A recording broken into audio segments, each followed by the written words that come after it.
In this video I want to show you how to solve the non-homogeneous heat equation. We will consider this particular example where we have the derivative with respect to time of u is equal to the second derivative with respect to space. In this case I call the space variable x.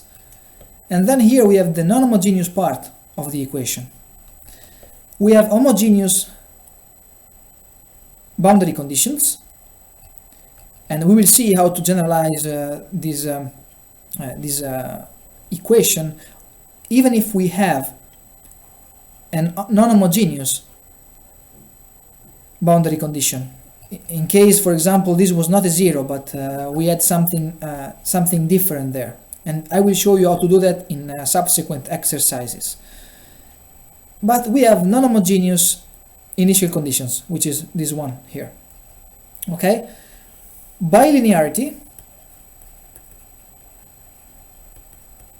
the solution to this particular system of which is characterized by these equations here, the solution can be thought of as the sum of two different problems. So the solution is the sum of the following two problems.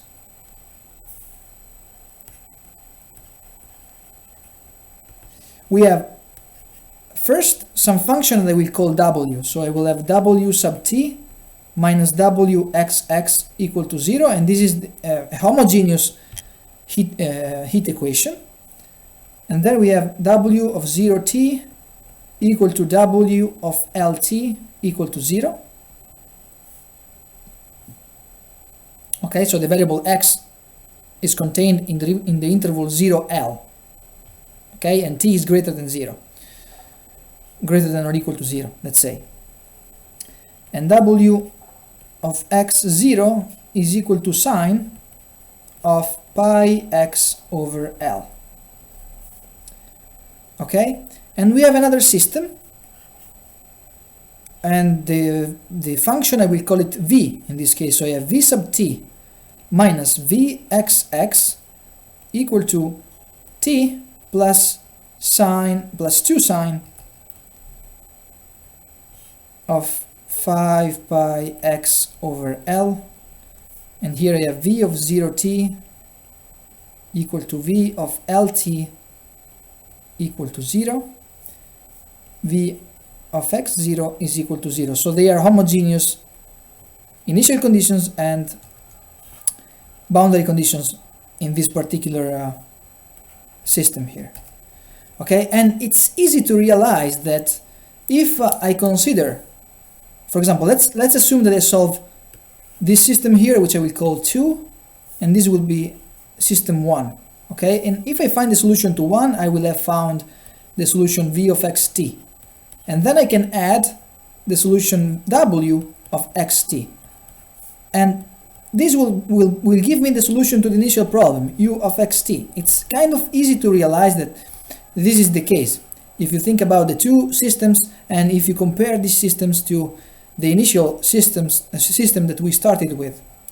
Okay, so what we have to find the functions w and v.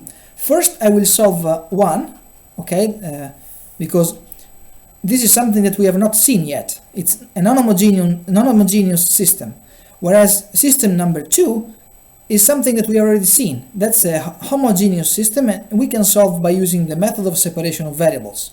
So I will have to start with 1, and I have to show you how to solve that. Now let's define this function h, capital H, of xt. I will define it to be t, so it's the non-homogeneous part, so it's t plus 2 sine of 5 pi x over l, just like this. Okay, and I want to rewrite this function by using a Fourier series. So I will think of this function like this. So it's h of xt equal to the sum from 1 to infinity of h sub n of t sine of n pi x over l, and the coefficients h sub n of t, so in this case they will depend on time, because I'm expanding the function h of xt in space by using these sinusoidal functions, and therefore the coefficients will have to depend on time. And h sub n of t can be written like this, so it's 2 over L integral from 0 to L of h of xt sine of n pi x over L dx.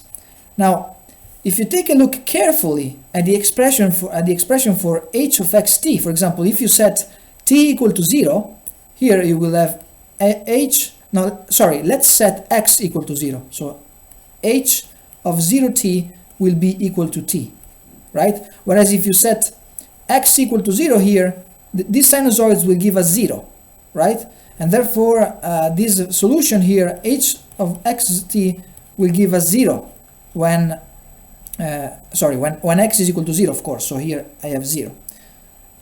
And therefore, there is a discontinuity when x is equal to 0, but we will assume that we will neglect that discontinuity, so we will neglect the discontinuity, which is something that is usually done, of course, and it's not very important, because what we really are interested in is where x is contained in the interval 0L, but if we exclude 0, that's not a very major issue, right? So if we find the solution for all the other values, that's not a problem. So that's what we want to do. I just wanted to direct your attention to this kind of peculiarity of Fourier series. So sometimes when you use a Fourier series, you have to realize that there are some points at which your Fourier series does not properly represent your function, because there are some discontinuities.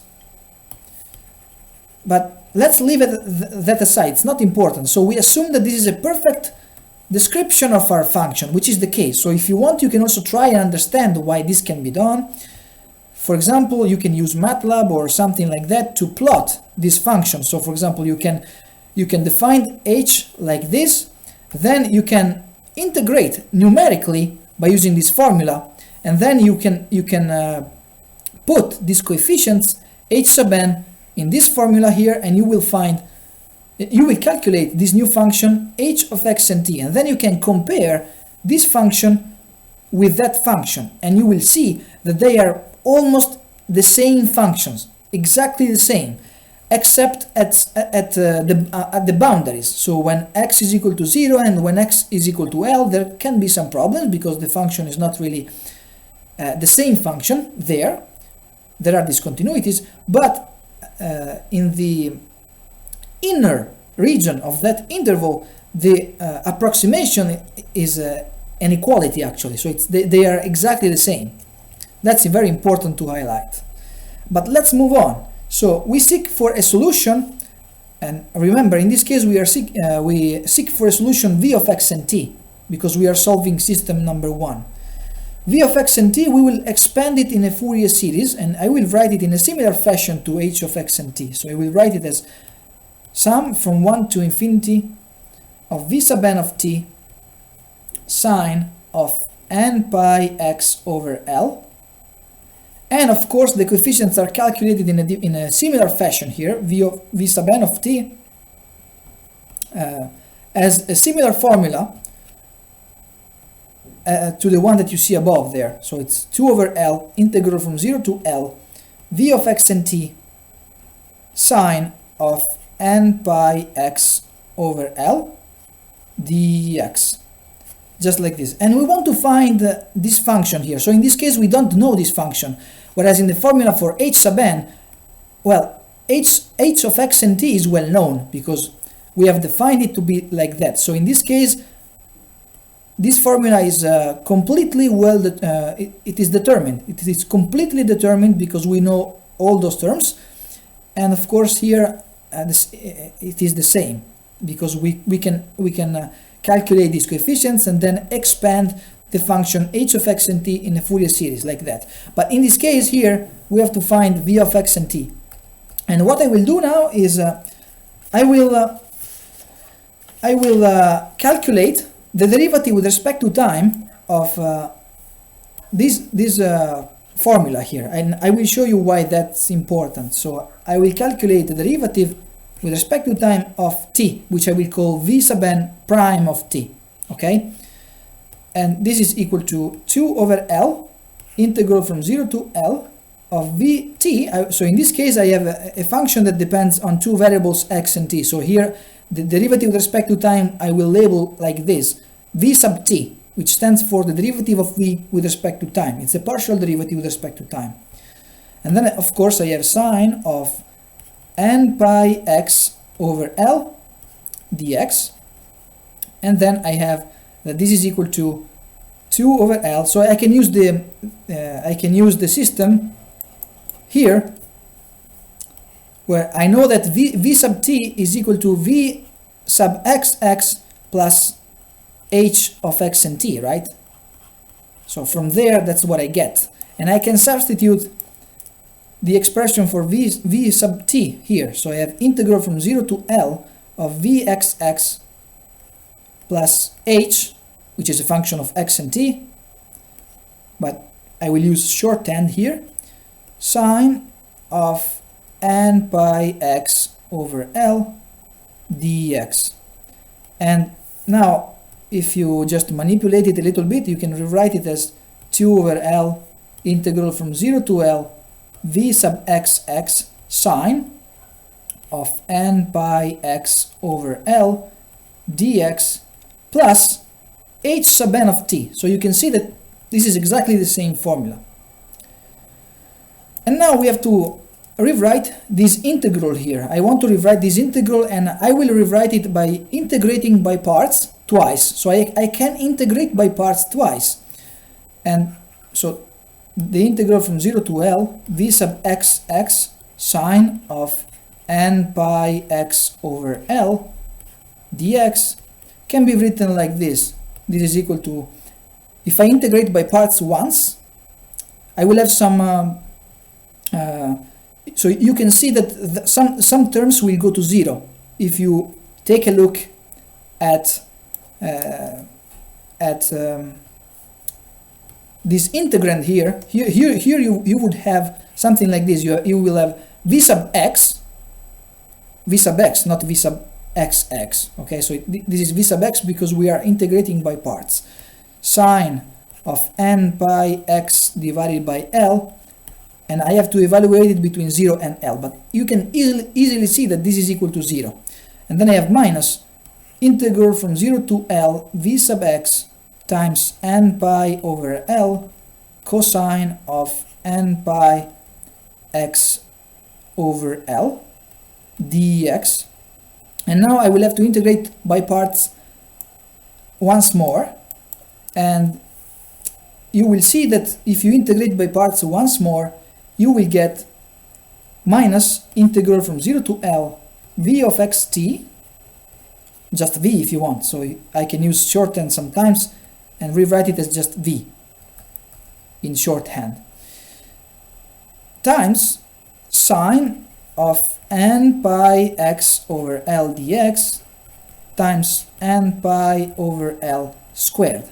And if you take a look at what this is just L over 2 times v sub n of t. If you go back and check the expression for v sub n of t, and this is just equal to minus n pi squared over 2L v sub n of t, right? So this is just simple algebra. Now I can substitute this expression here for this integral right there. So I will have v sub n prime of t equal to minus n pi squared divided by 2L times 2 over L v sub n of t plus h sub n of t, and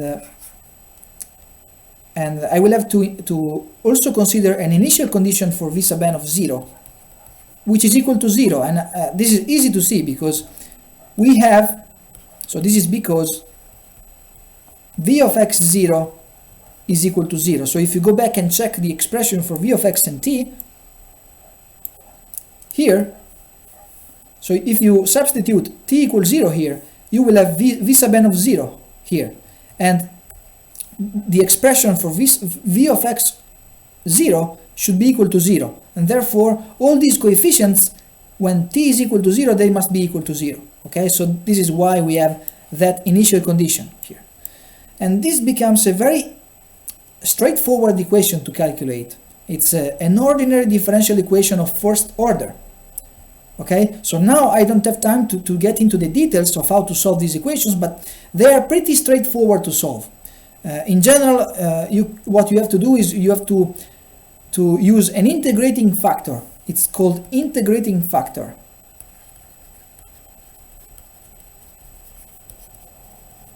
So let me call, for example, this coefficient here, let me call it, so it's a positive coefficient, so I can call it alpha squared. So you have v sub n prime plus alpha squared v sub n equal to h sub n of t. Okay, and what I mean by integrating factor is you have to integrate this term here, so you will have alpha squared times t. If you integrate that, so you don't care about constants here, so you have to integrate that and raise it, so exponentiate it. So I have e to the alpha squared t, and you multiply your equation by this term here. You multiply the left hand side and the right hand side, and you can see that you can rewrite the left hand side like this. You have v sub n times e to the alpha squared t, and you have to take the derivative of this, equal to h sub n of t e to the alpha squared t. So if you take the derivative of the left hand side here, this is simply equal to v sub n prime e to the alpha squared t plus v sub n e to the alpha squared t. So you see that if you cancel these coefficients here, you will get back this equation here. So this is how you can solve it, because if you write it in this fashion, you can simply integrate both sides, and you will see that you will be left with v sub n on the left hand side, right? So you will have v sub n on the left hand side, and you will be able to find the function v sub n of t, right? And you also have to remember that you have this initial condition here. Okay, so that's how you can solve it. It's easy to solve, and I will write down the solution here. So what you will find is that v sub n of t can be written in this form. It can be written as an integral from 0 to t of e to the minus n pi over L squared t minus tau h sub n of tau d tau. So we have to integrate over d tau here, okay? And this is the solution to the ordinary differential equation. Now that we have this solution, we have v of x and t, right? Because we have found v sub n here, and we already know h sub n. Therefore, if we compute this integral, we calculate v sub n of t. From v sub n of t, we can calculate v of x and t, right? Because we have the formula for that. The formula is here. So we have found v of x and t just from here. Okay, and I will rewrite the terms later on.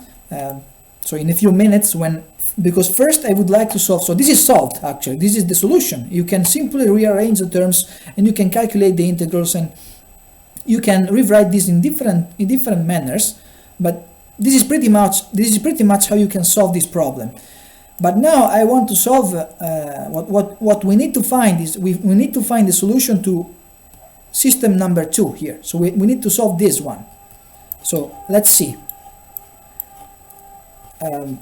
W of x and t. Now we have a homogeneous equation. We can use the method of separation of variables. Therefore we think of, so here, system number 2.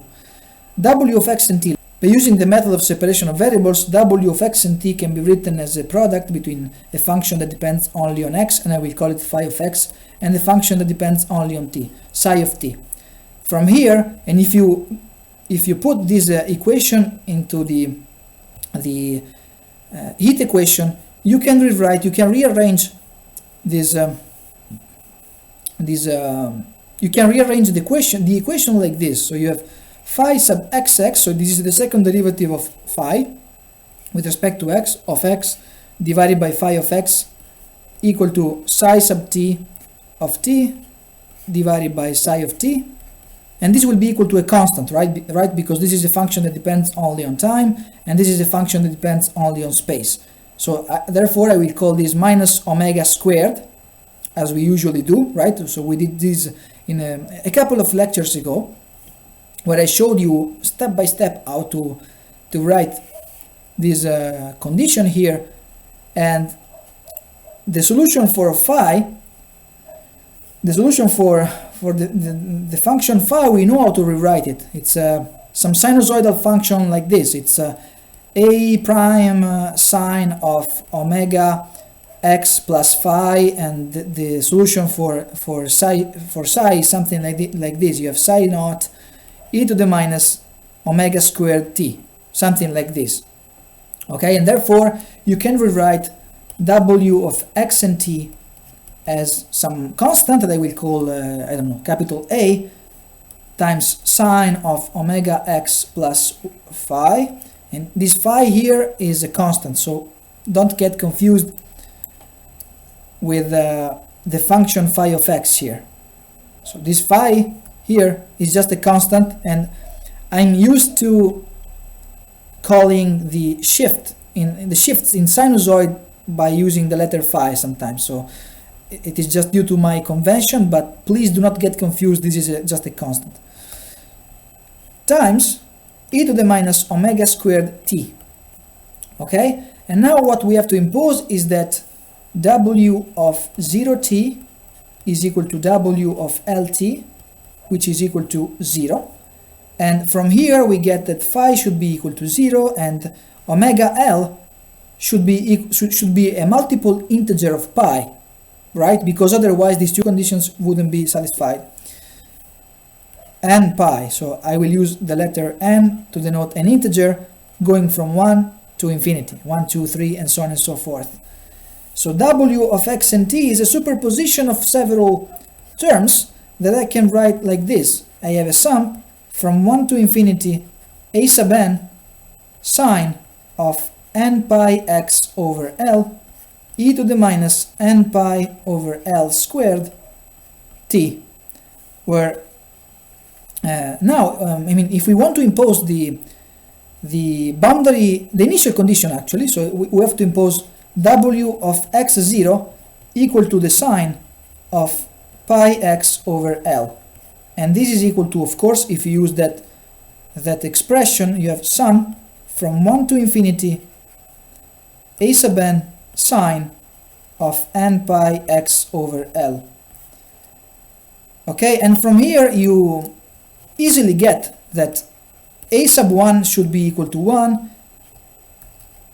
and a sub n is equal to 0 if n is not equal to 1. Okay, so you can rewrite the solution u of x and t as a sum of w of x and t, but from here you get the w of x and t is just sine of pi x divided by L e to the minus pi over L squared t plus, and then you have the solution v of x and t, if you recall, and v of x and t is a sum from 1 to infinity of v sub n of t, where v sub n of t was that kind of complicated integral that we had, so it was an integral from 0 to t of e to the minus n pi over L squared t minus tau h sub n of tau d tau, and we have to multiply this by sine of n pi x over L. And if you want the expression h sub n of tau, if you recall, it was something like this. We have 2 over L integral from 0 to L of tau plus 2 sine of 5 pi x over L times sine of n pi x over L dx. So if you want, you can also try to compute this integral here, and you can put it there and you can calculate these integrals. But I will leave the formulas like this, because this is already a solution, to the problem that we started with.